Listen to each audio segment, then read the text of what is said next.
Hey there, Runeslinger. This is a response to your video about simulating a genre.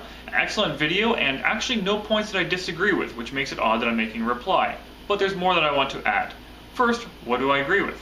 So I agree with your point about the GM needing to have a good, strong view of the world, about it being useful to have players involved in the creation of that world, to get them invested in them and get them to see it in their heads as well and understand what makes the setting important.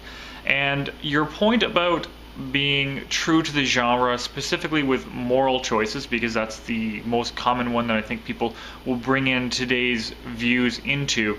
I agree with you as well, and I'll go on record about saying that, but I know that indicating that somebody is being lazy by taking a common modern day setting and not bringing into a past setting, for example, slavery you gave, racism is another classic example. People, if you're playing Call of Cthulhu, it's very, very easy to forget that Lovecraft was a very racist person.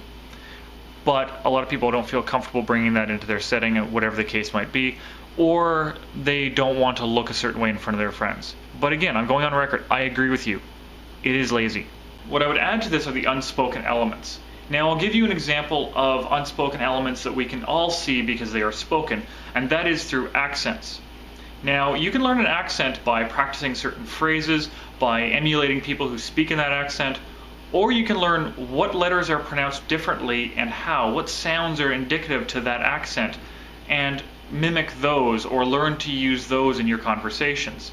And that's what I'm talking about when we move into genre. Find out what is core to that genre in terms of the mood and feel and how things are presented, and work within that. Now, the examples you gave were horror, which everybody knows horror, and noir, and I don't really know much about noir. Now, rather than noir, I'm going to use westerns. Now, we're in a western right now because there's a distance between us, and that's a very strong theme of westerns. So is the end of things. But you also mentioned horror, and horror is not about distance at all. It's about being close. Close as peril. And it's not about the end of anything. It's about our weaknesses. So my main point here is that people should really explore the themes and try to bring those into their games and make sure that they know why and how they're doing it. And it will make their games so much better and so much more true to genre for doing so. So one other thing that you mentioned was trying to improve your ability to run a specific genre. Pulp was the example you gave. And that's been a strong theme, the desire to improve one's abilities, in the YouTube RPG community recently. And I think that's a fantastic thing. So keeping in mind with that, and the spirit started by Same Old G and Don Forgecast, I would like to invite you to critique, if you'd like, emergent play. Now there are reasons why I've asked you.